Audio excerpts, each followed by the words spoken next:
غني ولا مخلف. Jeder ist kreativ. Todos somos creativos. Everyone is creative. Une vie créative exige bravoure et action. Ärlighet och hårt jobb. We are here to support you. Să celebrăm alături de tine. E invitarte a hacer las cosas que amas. ما به قدرت جمع باور داریم. We believe in giving a damn. 我们相信面对面的互动。En aprender de los demás. In hugs and high fives. Unimos pessoas que são movidas por paixão e propósito. Qui s'inspireront mutuellement. In Nachbarschaften und Städten auf der ganzen Welt werden. Todos son bienvenidos. Alla är välkomna. Toată lumea este binevenită. 我们欢迎每个人。Tout le monde est le bienvenu. Everyone is welcome.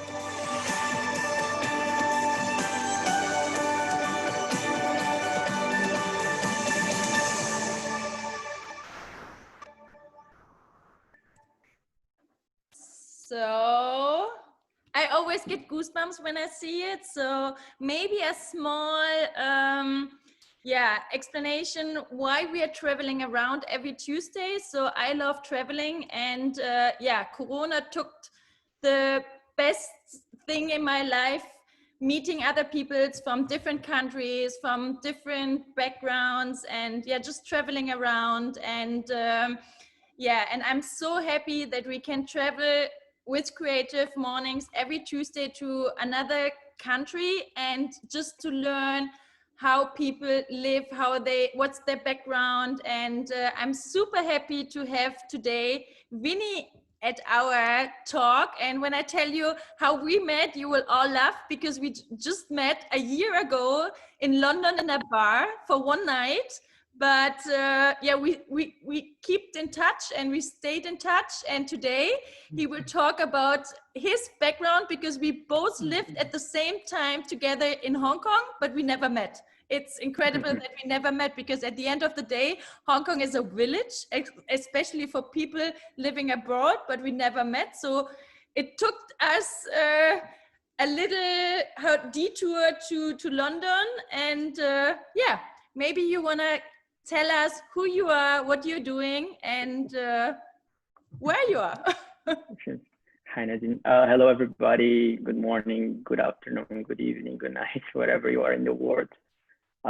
So just a bit of myself. So I was actually born and raised in, I'm living currently in London, but I was actually born and raised in Brazil, in São Paulo, like one of the largest cities in the world.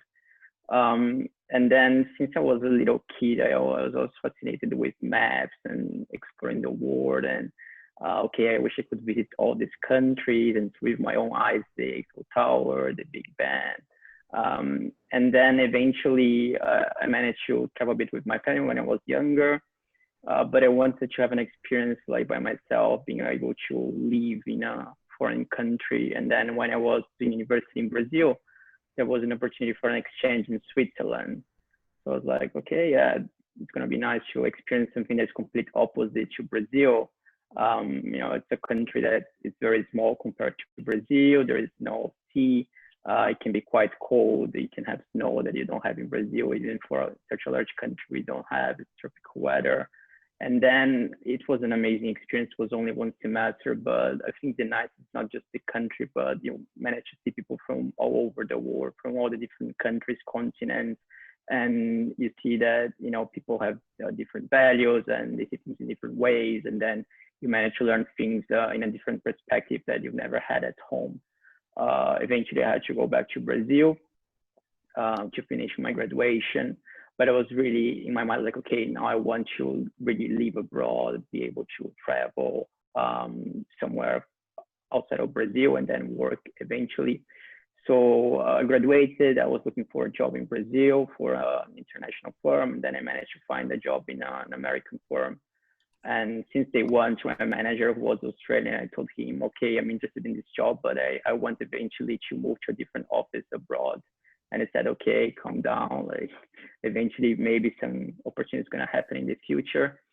And then about like 1.5 years later, I was always thinking, okay, it's an American firm. Eventually, it's going to be somewhere in the US, New York, or if it's not New York, maybe London. And then he said, oh, actually, there's an opportunity to go to Hong Kong. Would you be interested? And I was like, oh, Hong Kong is basically the other side of the globe from Brazil. If you start digging from Sao Paulo, maybe like straight line, you're gonna get to Hong Kong.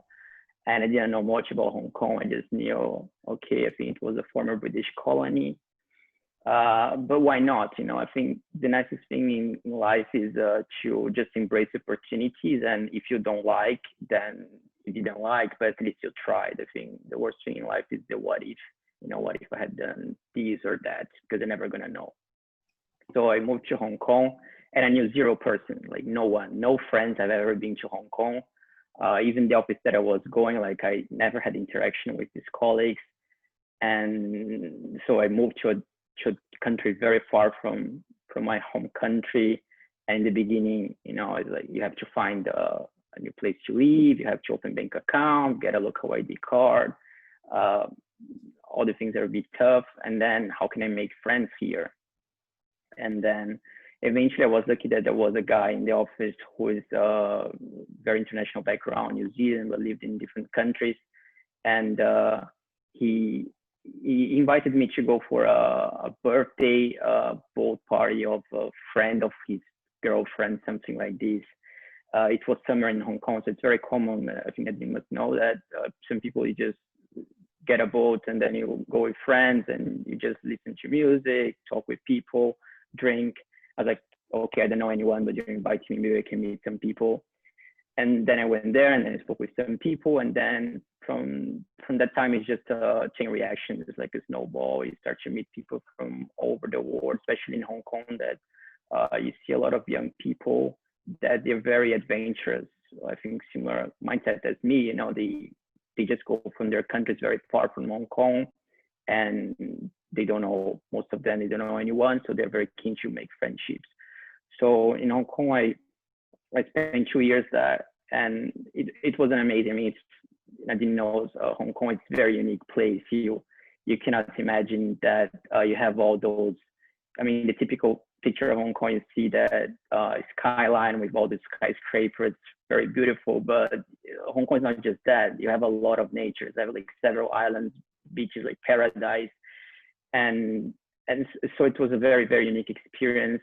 Like working there for 2 years, you also have to see the work environment, which is quite different than Brazil. Brazil is more laid back. There you can work very long hours. But I think the nicest thing in life is just experiencing different things, and then you get to know what you like, what you don't like, and exploring. So it was very nice for 2 years. You get to see things like that may impress you the first time. For example, it's a very crowded city. It's very dense. So you go to a restaurant, you're sitting on a table, and if you're not with someone next to you, they just put someone next to you because they don't have enough space. And then in the beginning, like, why? I mean, I don't know this person. Why is this person sitting next to me? And then you can also see like some things like that nowadays you see everybody's wearing face masks because of this pandemic. But back then, without any pandemic, you still see a lot of people because I think just for them it's an act of respect as well. If they are sick, just a normal flu, they wear face masks because they don't want to contaminate other people. So overall, I stayed like 3 years in total in Hong Kong. It was a very nice experience, like all these different things. Eventually I traveled. I did a like transcontinental trip from Hong Kong to London by train. I was just a bit tired of my job, and I did that. And I also want to spend some time in Italy to get an Italian citizenship. We have Italian, like my dad's side has an Italian ancestry. So then I stayed for 6 months in Italy at one of my great friends that I made in Hong Kong. He just offered like, okay, my parents are living in Italy. You can just stay at their place and do your stuff to get your citizenship. And then it's a city not very big, at least for Brazilian or Chinese standard. And most of the people, you cannot speak English, and that can be a barrier. And then, I mean, you manage also to experience something that is more laid back in Italy. Like people, I think they really appreciate their life and food. and also it was a new experience being in a place that I didn't know the language at all. So I was basically every day trying to study Italian. Eventually I managed to speak a bit well there. And then I got the Italian passport, and then eventually I was like, okay, I don't want to go back to Brazil, and I need to find a job somewhere. I got this Italian passport. Okay, there is Brexit, but UK is still not out of, at that moment, was still not out of the European Union. I was like, okay, I'm gonna look for jobs in London, and then I managed to find one. And then when I moved to London, okay, it's again, you move to a new city, you have to make new friends. It was easier because in Hong Kong, I made so many friends from different countries, and some of them eventually were living in London. Or even if they don't, I just posted on Facebook, okay, I'm moving to London, and then people like, okay, I know a friend who is in London. I'm gonna put you guys in connection, and it was much easier. London is also, for those who haven't been, it's an English city, but I think there are more foreigners than English people living in London. So it's quite international. You can meet people from all different backgrounds, and even if you miss a bit of home, like it's very easy to find a restaurant of your like home country, or even friends from like Brazil. You can meet eventually if you want. So I think that's more or less my history. Like now I've been living in London for almost 2 years. Yeah, sorry if I've been a bit too long. Yeah, but when you have lived in so many countries, but what's the big difference between all these countries? Because especially Brazil, Hong Kong, London, so you have South America, you have Asia, you have Europe. So and now the world is we have weird days. So can you see something positive in all your experience living abroad, meeting different countries, cultures? So how do you feel these weird days? Because in my case, I can just say I also enjoyed so many different countries that I feel a little bit relaxed that we are now in one world. We are really in one world. We are human beings.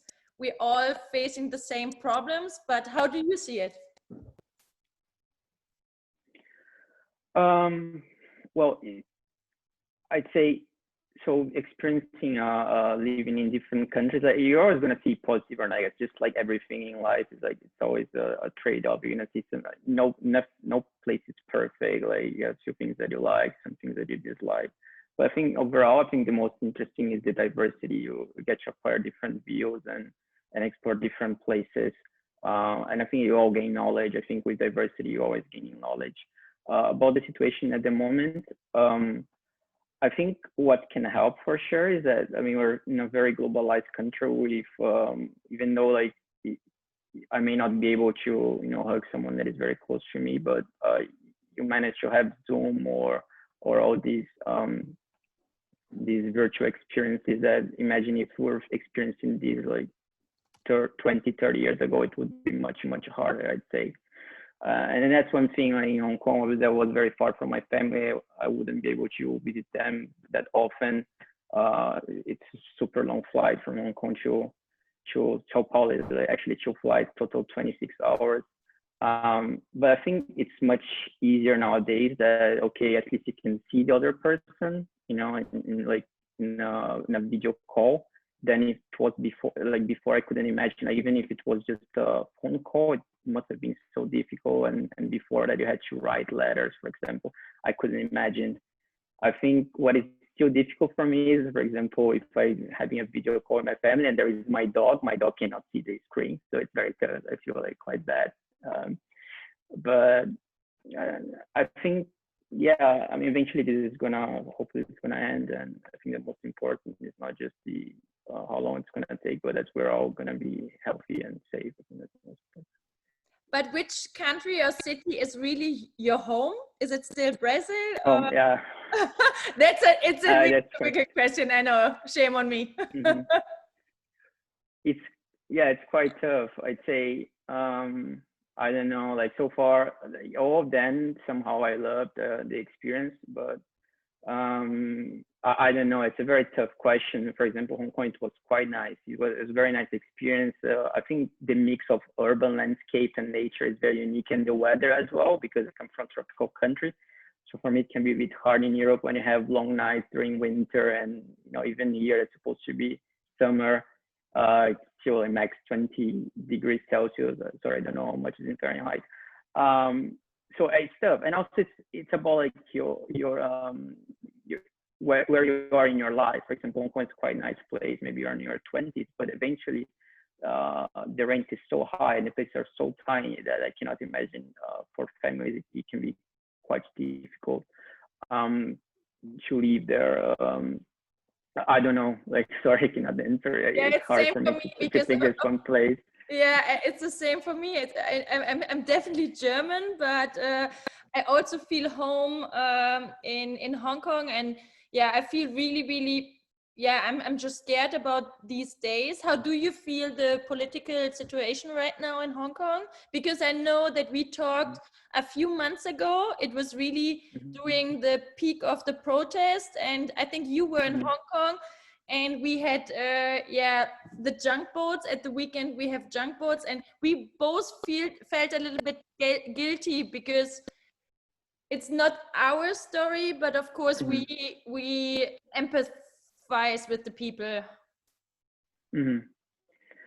Yeah, it's quite actually when I moved first to Hong Kong, it was when they started the protest, the yellow umbrella protest, that they had a bunch of students occupying some streets, and what is that? I didn't really know what was happening. Eventually, I like also to study history a bit and politics, so I understood a bit more.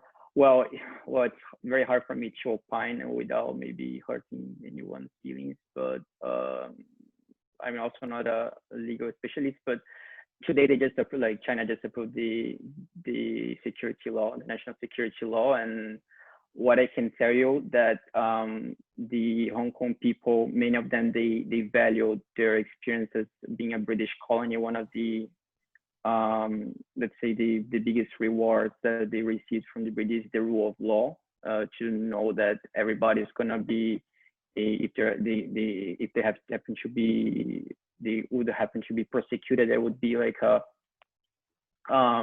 like the legal system is very clear, and everybody's the same under the law, the system. And with these new laws, and people are worried, and you also happen to understand that many of the people in Hong Kong, they are first or second generation of people from mainland China, and most of them, they fled China at the time that the communists took over, because they were maybe scared of what's going to happen with them.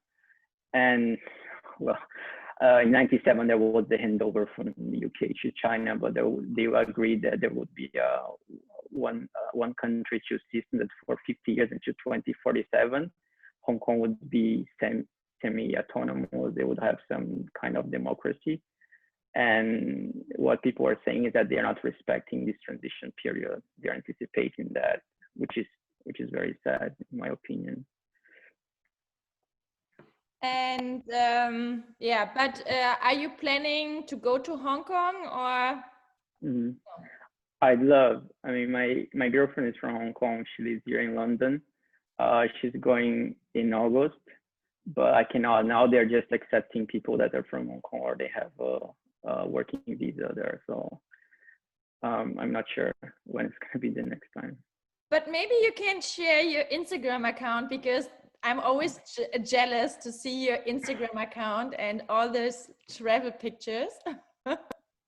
Okay. So if you have questions, maybe like, how is it to live abroad? How is it to set up a bank account? Or just ask us questions. So this is more like a interactive podcast, I would say. I know a few people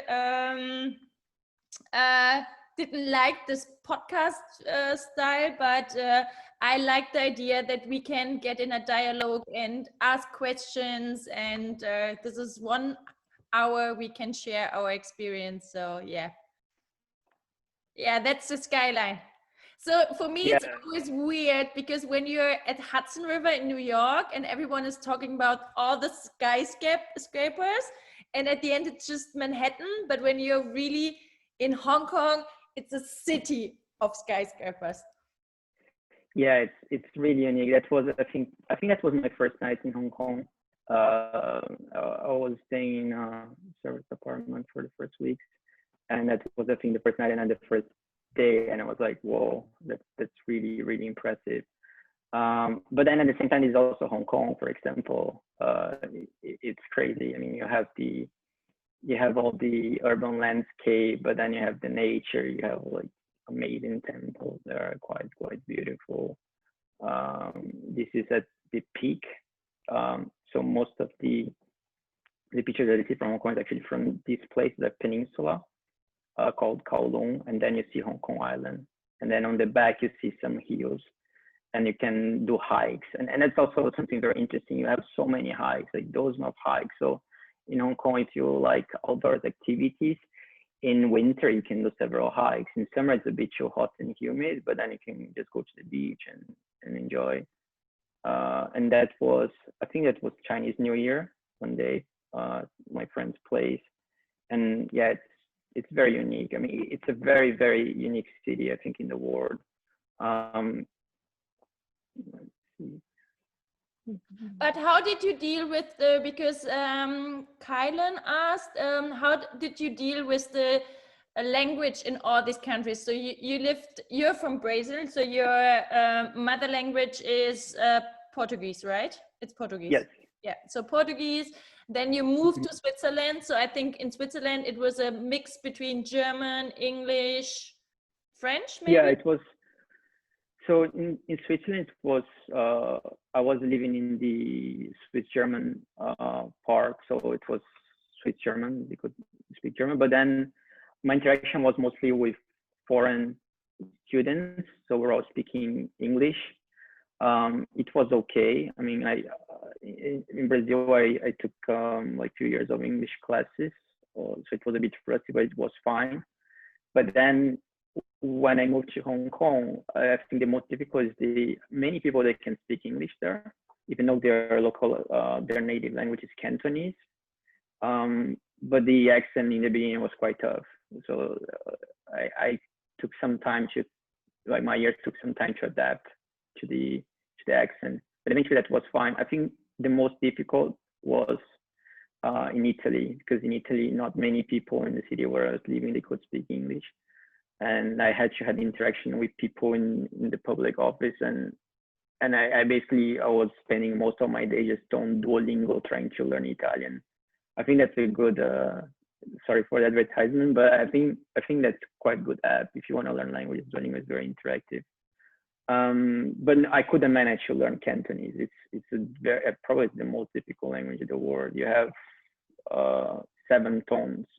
And each tone can be completely different. Yeah, and probably we're saying the wrong tone, and we're maybe cursing them because it's really subtle, the different tones. And they also have their characters, which are traditional characters, which is also different than mainland, which is simplified. So I think that's a bit sad that I didn't manage to learn. I think probably you need like 10 years just studying every day, and maybe you can be intermediary. Yeah, so that's the view from Kowloon, and you see all these skyscrapers. It's actually, there are more skyscrapers in Hong Kong than in Manhattan. So let's just see how many they have. There is one question. Atik asks, what are the things you must do before or when you get there? So is it when you're really moving? Do you mean when you're moving abroad, or maybe you can, because for me, the question is not really clear. Or is it for you? Or yeah, going to Switzerland this weekend to Zurich, Lucerne, and the RH George. Have you been to this area and any must do or must see or must eat? Yeah, Switzerland is amazing. It's I can just tell you, it's a country where you have pictures, right? Yeah, I think now it's a too touristic spot, but I still think Interlaken is gorgeous. You should definitely try to visit. That's in Interlaken. I don't know if I have another picture, but yes, maybe you know Switzerland Nadine. is incredible. When I'm driving through Switzerland, I'm always impressed. It's crazy. In Switzerland, if you travel by train and you see all those mountains, you just like get your camera to any place and you take a natural picture because it's really, really gorgeous.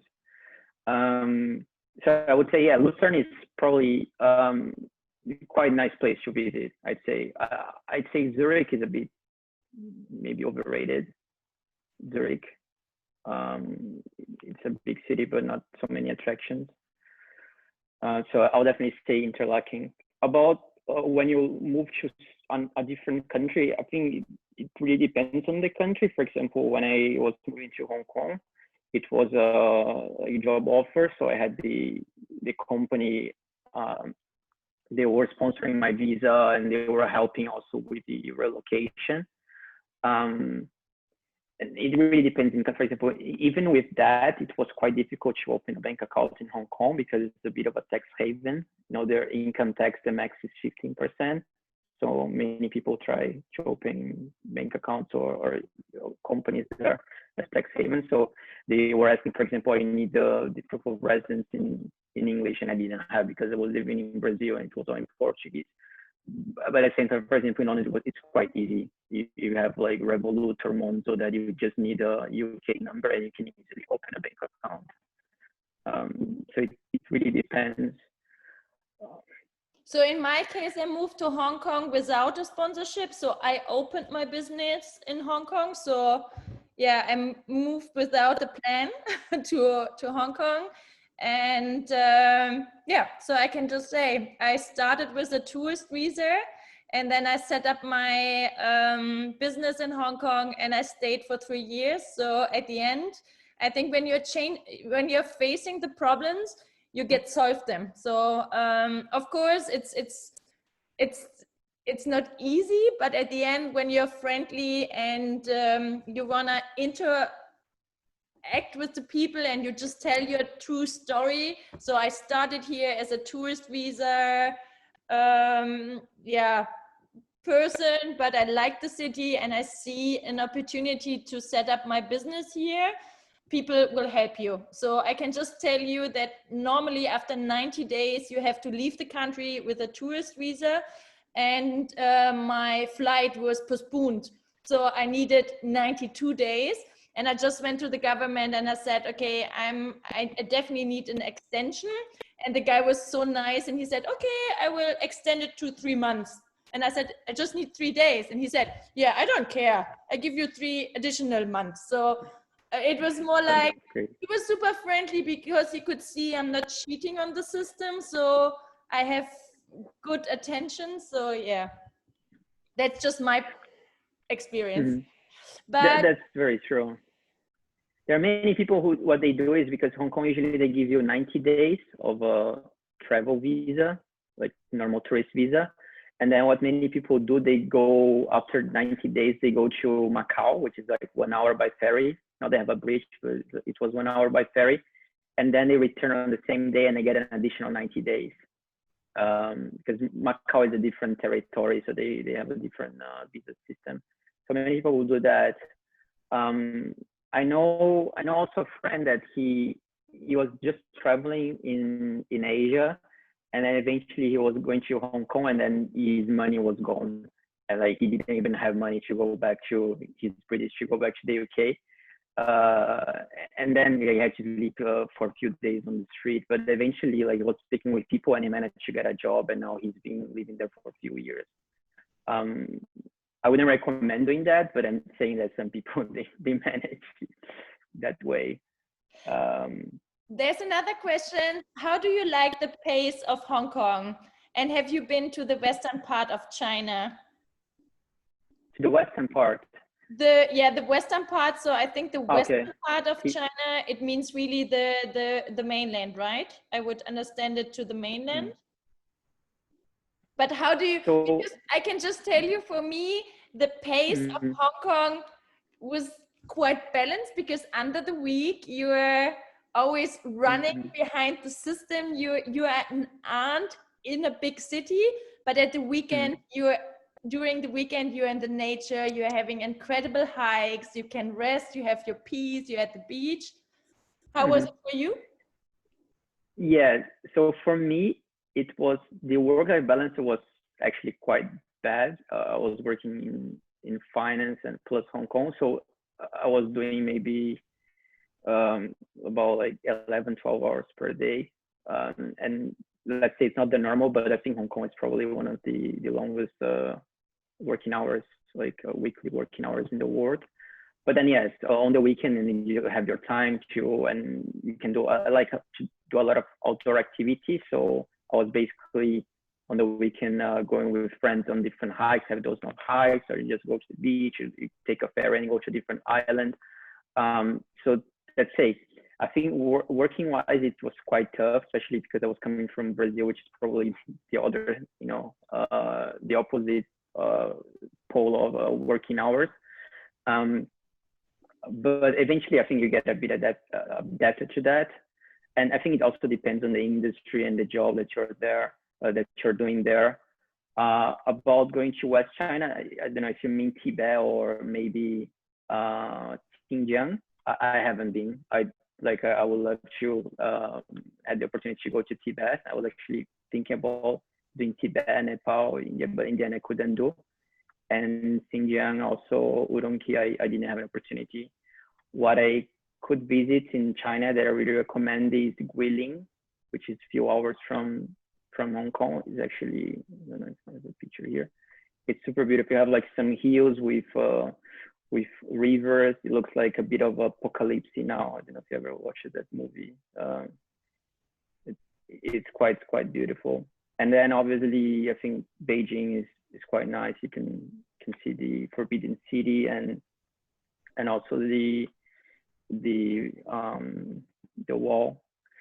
So it's quite nice. And the other thing about Hong Kong is that you get some very cheap flights, and you can go in 2-3 hours. You're in Thailand or Cambodia and Vietnam, Philippines, or Japan, Korea.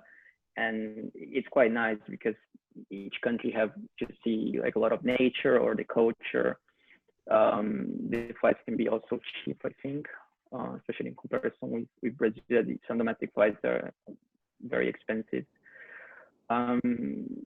Yeah, so I'd say I think that's also nice that you can manage to travel like in the area. I was trying to do as much as I could because I didn't know how long I would be living in Hong Kong, and if I had to move back to Brazil, I was like, okay, that's quite far. So I was just trying to travel as much as I could, and there are like very, very nice places in Asia. Like in Thailand, you have very nice cities that you can visit. You have the nature, you have also the temples. Cambodia, Siem Reap is gorgeous. It's really, really nice. You have the Philippines also. So this is.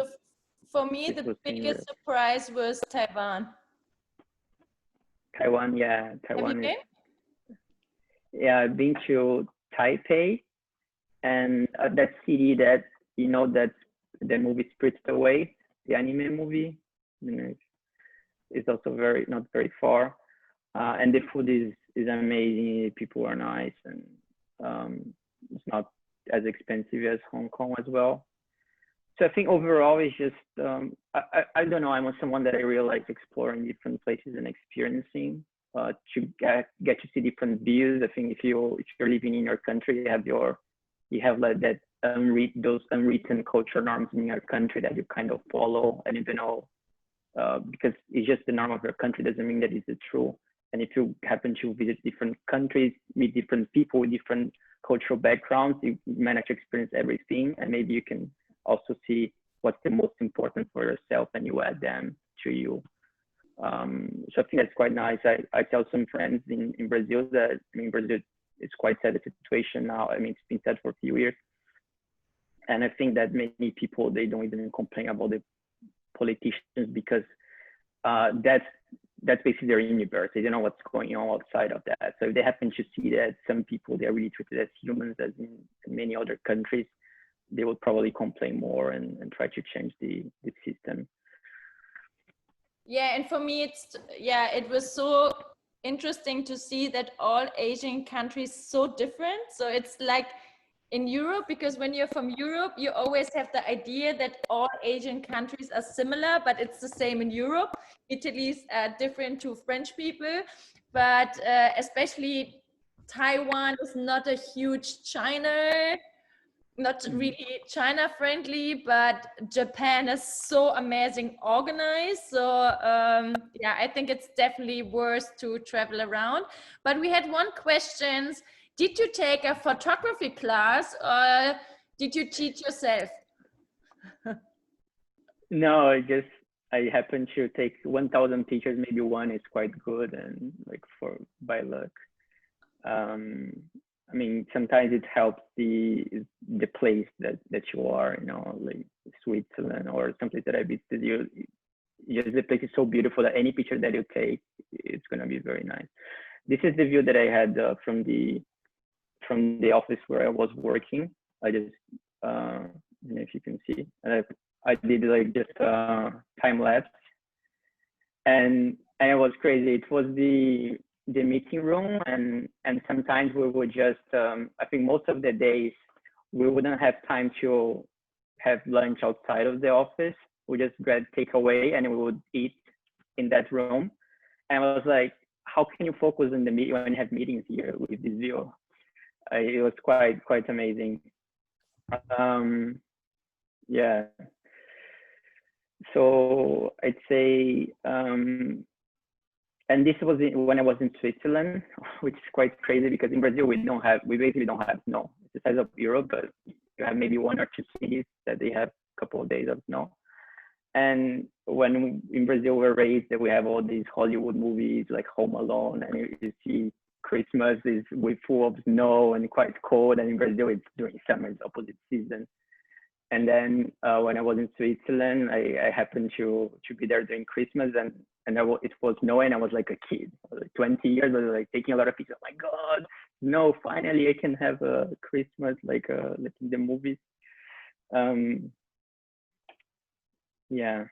Just one question. What are you most worried about when you move to a new country? So now you moved from Brazil to Switzerland, to Hong Kong, to Italy, and now you're in London. And I have the feeling you choose a little bit the difficult countries like Hong Kong, London. Yeah.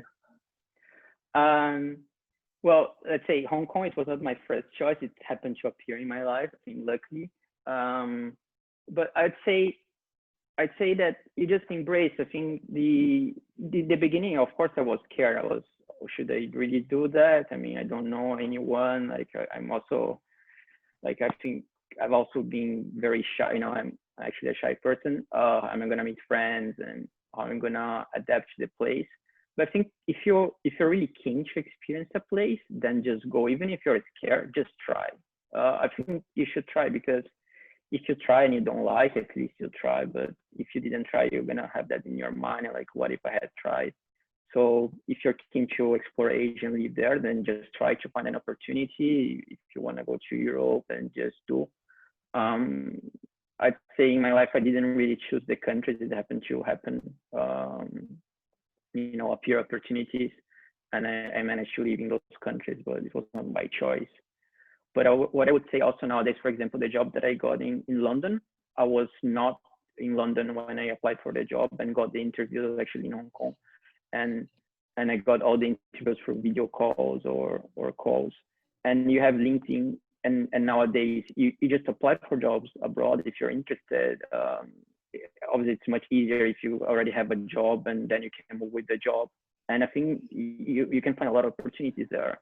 For example, for those who have English as native language, especially the youngest people, you see many of them going to Asia to teach English. I mean, they just for their experience, maybe to live there for 1 semester or 1 year, it's very, very common. But even like for office jobs later on in life, you can find with your experience. Just so I would recommend, maybe if you're really keen, maybe just look for the opportunities on LinkedIn in the places that you're interested in living, and apply. Eventually, maybe you can find the job. Yeah, and just a little small experience from my side. Don't think too much about the problems you can face, because you're always facing different problems. Because when you have an idea this will happen, it will never ever happen, because something else will just will come across. And yeah, I like the idea to embrace all the opportunities and see what life offers you. And I can just say every culture and every country I saw or met in my life, I'm super happy about all the experience. So yeah, that's also one of the things Deborah said, soul's connections in a sense of freedom. This is one of the possibilities of travel. Our thoughts and our memories belong to us, no matter what else changed. So I can definitely say yes. Definitely yes. So that's also one of the things why I like these travel ideas, because yeah, just communication between us will understand how we feel. And yeah, what kind of work did you both do in Hong Kong? So Vini, what did you do? You were one of these finance guys, right? I was working in finance. I mean, I'm still working in finance, but yeah, I was working in finance there. It's it's a financial hub. It's been for some time, so. And I don't I'm recommend, a graphic designer, so I opened my design studio in Hong Kong. So I opened our first department or office is in Cologne, and the second one is in Hong Kong. But I'm one of these creative people in Hong Kong who wanna change the world, but more in a creative way. So no financial backgrounds. Do you have any questions to Vini, or? Because I just see that we're almost 1 hour. So if you have any questions, now it's your time. First of all, thank you for sharing your experience and taking us a little bit around the world. I always talk to strangers. You never know what you will learn, and even if the smaller things. What's your most memorable encounter with a stranger? Is there something? Well, that we meet 1 year later online for Creative Mornings talk, right? Yeah. No, for example, we met each other because of through Anne. Yes. So that's the thing. You just need one person, and then it's a chain reaction. And when you live in like abroad, you manage to meet people from different countries. It's also connections. It can be networking. It can be you're traveling somewhere, you have someone to meet, or eventually even to host. So I think that's also nice. You also build connections. It's very hard for me to say, but yeah, that's an example. I think eventually all your friends now, at the moment, they were strangers, right? And they're important to you. So yeah, maybe it's also one of the reasons why this lockdown was not really a lockdown for me, because I'm so used to talk to people online and they're living abroad and we can't see each other. So yeah, but yeah, so if you don't have any questions, I can just recommend to connect with Vini on LinkedIn, on Instagram, or I think LinkedIn and Instagram are the best ways, right? Yes, if you're keen, and also if you have any questions about anything, if you're interested to move to Hong Kong or London or Italy or Switzerland or Brazil, just let me know. I'm happy to try to help. And I'd say, yeah, try to explore the world. I think that's very important in life, just to embrace the different cultures and places, everything. You learn a lot. I think you improve a lot. Yeah. So thank you so much.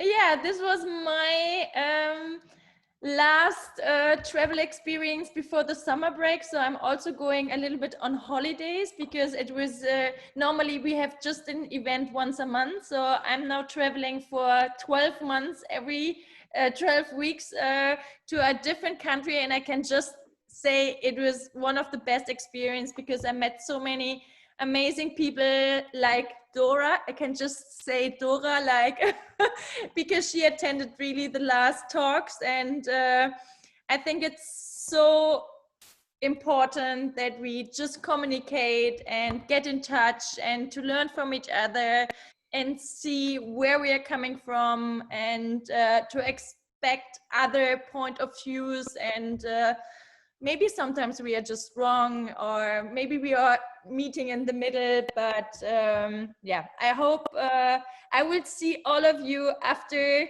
summer break. Stay healthy. Thank you so much, Vini. It was nice to hear your story. And if you don't mind, we can take another last picture. If you want to show your faces and wave, it would be great because it's a nice sign. Yeah. I see Elizabeth, you're looking incredibly amazing. I can't hear you, but you're looking incredibly amazing. It's a headpiece I made for the Mermaid Parade that got canceled. And I saw down at the very bottom of this description, like, oh, wear a costume if you feel like it. I was like, oh my God, yes, I'm bringing it today. So I can just say big thumbs up. thanks. You're the best visual. We have to find joy. We have to find joy where we can get it these days, you know? I'm embracing the mermaid costume. Thank you so much. Stay healthy, stay positive. Everything will be fine. Kisses. Bye. See you.